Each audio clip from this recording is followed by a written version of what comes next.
Good morning. Good morning. अभी हमने पिछली क्लास में दो चीज पढ़ी। पहला क्या पढ़ा पहले हमने कि वर्ग क्या होता है, और दूसरा पूर्ण वर्ग संख्या की पहचान है।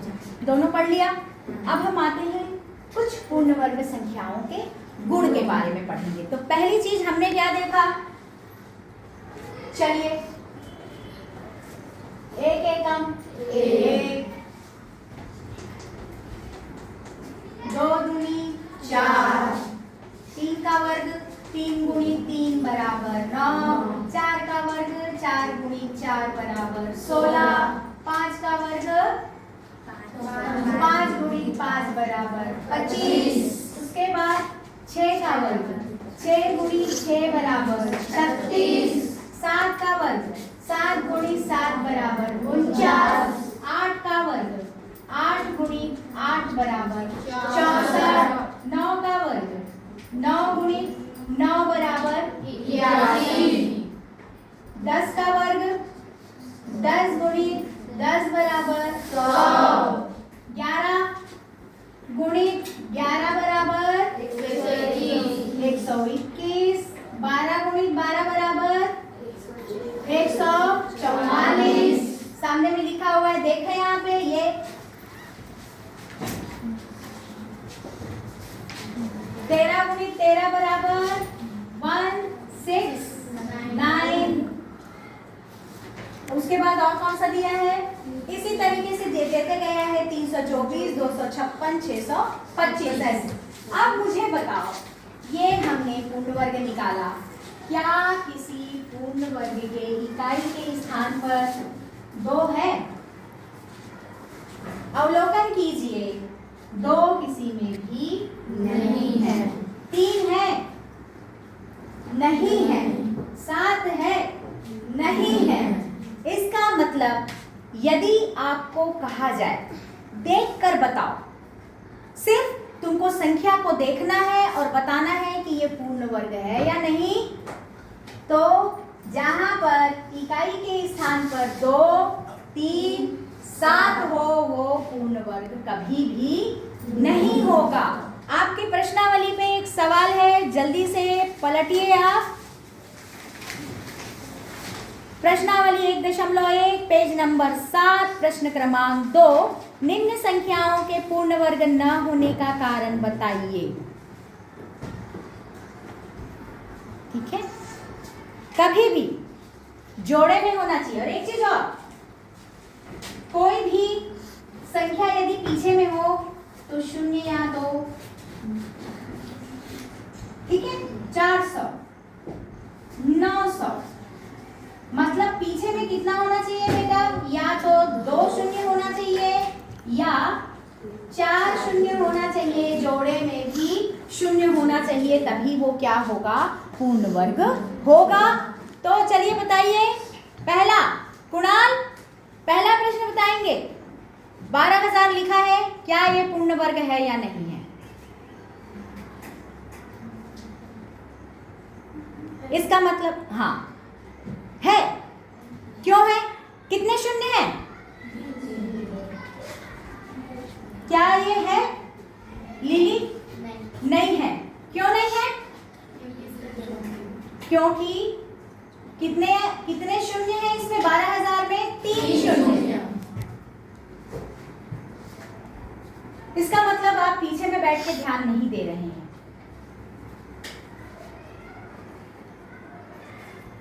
एमन खड़े हो जाओ। 900 पूर्ण वर्ग है या नहीं है? क्यों है? शून्य किसमें है? जोड़े। ठीक है। इधर से साहिल 400 पूर्ण वर्ग है या नहीं है? क्यों है? दो के जोड़े। तो इस प्रश्न में मुझे बताइए 12,000 पूर्ण वर्ग है या नहीं?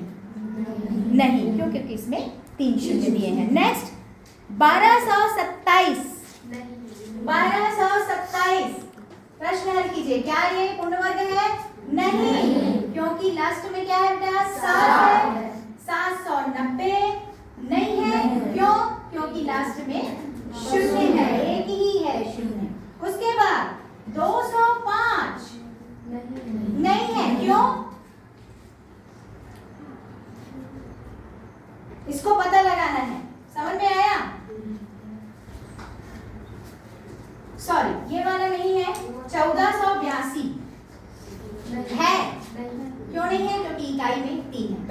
आप लोग ध्यान से देखते जाओ बेटा, इसको अपने आप समझ में आएगा। 2 है इसलिए नहीं है।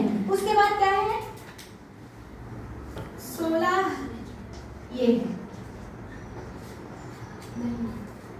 है, नहीं, ठीक है, नहीं। अब समझ जाएंगे आप लोग। तो ये सवाल हल कर लेना बेटा, कौन सी संख्या है और कौन सी संख्या नहीं है। अब हम आते हैं पैटर्न 2 पे आते हैं। पैटर्न 2 क्या हो जाएगा? दूसरे प्रकार की विशेषता पर आते हैं, पूर्ण वर्ग संख्या के दूसरे नंबर पे आते हैं। ठीक है, चलिए।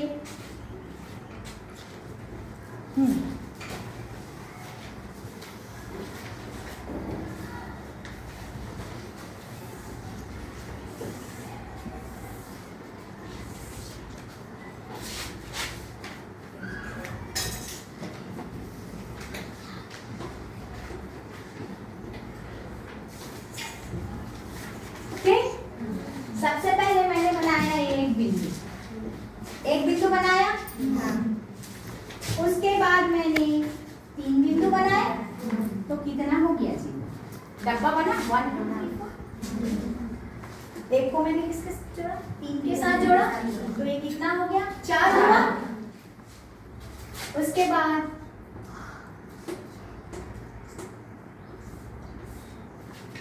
एक के साथ मैंने 3 जोड़ा, 3 के साथ मैंने 5 जोड़ा।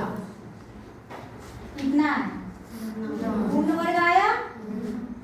अब मैंने फिर से बिंदुओं के सहारे मैं आगे गई। मैंने कितने बिंदु जोड़े बेटा? जोड़े 1 3 5 plus 7 is 16।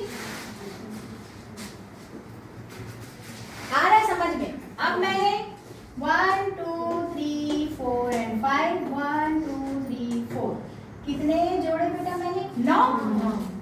1 plus 3 plus 5 plus 7 plus 9 is equal to 25। क्या आ रहा है? कुछ दिख रहा है? मैंने विषम संख्या को जोड़ा। प्रथम n प्राकृत संख्या कौन कौन सी होती है? 1 2 3 4 5 6 7 8 9 10 11 12। उसमें से 1 3 5 7 9 है ना? मैं इसमें से सिर्फ और सिर्फ किसको जोड़ रही हूँ बेटा? विषम संख्या, है ना? विषम संख्या को बस मैं बिंदु डाल रही हूँ और मेरे को क्या मिल रहा है? पूर्ण वर्ग मिल रहा है। आई बात समझ रहे? बिंदु मैजिक है कि नहीं है? इसको होमवर्क रहेगा आपका। होमवर्क इस डिब्बे को पूरा आपको कम से कम 20 तक बना के लेकर आना। ठीक है, क्लियर? 20 पंक्ति और 20 स्तंभ, और वहां पर इसको जोड़ना है बेटा। इसी तरीके से आगे बढ़ाते जाना। तो हमारे पास एक कौन सा नियम निकला? हमारे पास नियम निकला कि किसी भी प्राकृत संख्या n का प्रारंभिक n विषम संख्याओं का योगफल क्या होता है? पूर्ण वर्ग संख्या होती है। पूर्ण वर्ग संख्या हो रही है ना? तो ये किसकी विशेषता है बेटा? ये पूर्ण वर्ग संख्याओं के गुण हैं। ठीक है, अब तीसरे गुण की तरफ चलते हैं, वो भी बहुत मजेदार है।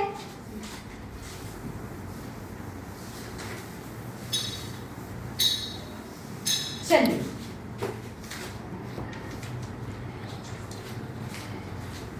एक का वर्ग बराबर 1, 11 का वर्ग बराबर 121, 111 का वर्ग बराबर क्या होना चाहिए?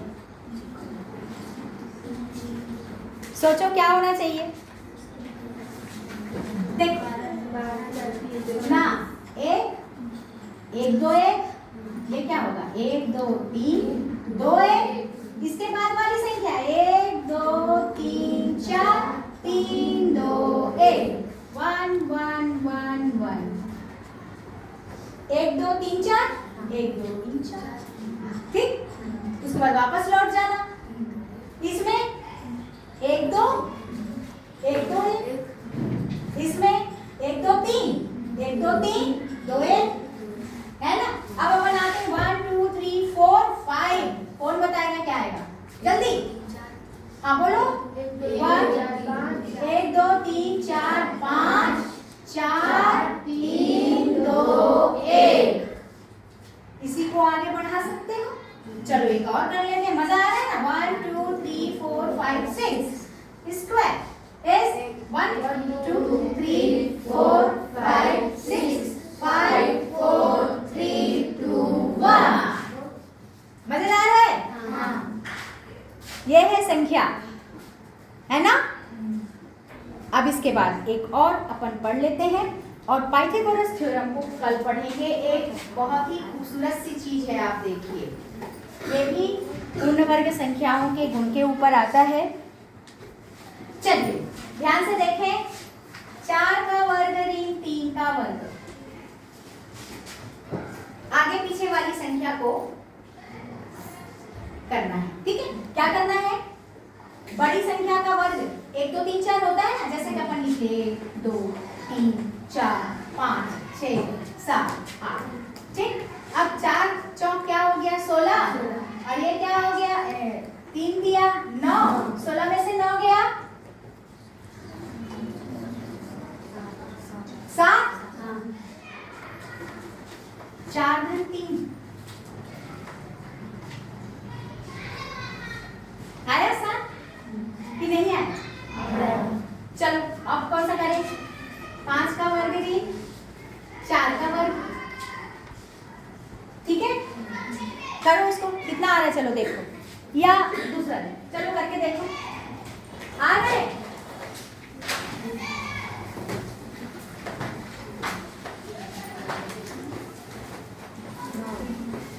कितना है? 9 है। 5 धन आ गया। चलो 9 ऋण 9 का वर्ग ऋण 8 का वर्ग, 9 9 81, 8 8 64, घटाओ जल्दी 81 में से 64 कितना आ रहा है? 17, तुरंत इसको जोड़ोगे आ जाएगा, 17 आया बराबर 9 धन आया। है मजेदार? जिसके वर्ग से घटा रहे हैं उसी संख्या का क्या हो जाएगा? योग। है ना मजेदार? कितनी आसान, कितना आसान है जानना, है ना। यदि आपको अचानक पूछ देते हैं, चलो 25 का वर्ग धन ऋण 24 का वर्ग, इसको हल करो, तो कैसे करोगे? तुरंत क्या करोगे बेटा? 25 धन 24 को जोड़ देना और वही उसका हल होगा। नहीं होगा क्या? होगा कि नहीं होगा? 49 होगा, 49 होगा। आप यहाँ पे लिख लीजिए 49, इसका हल 49 है। तुमको कुछ करने की जरूरत नहीं है यदि आगे पीछे वाली संख्या है तो, ठीक है। अब बड़ी संख्या करते हैं, चलो बड़ी संख्या 121 का वर्ग ऋण 120 का वर्ग बराबर, इसका हल बताओ। तो डायरेक्ट क्या करोगे? 121 धन 120 को जोड़ दोगे और कितना आ जाएगा? ये 240 है। मजेदार है ना। तो ये क्या सीखा हम लोगों ने? पूर्ण वर्ग संख्याओं के गुण के बारे में सीखा है बेटा। इसको जाके खूब अध्ययन कीजिए घर में जाके और इस पे महारत हासिल कीजिए, क्योंकि गणित जो है वो सिर्फ और सिर्फ क्या है? खेल है, ठीक है। चलो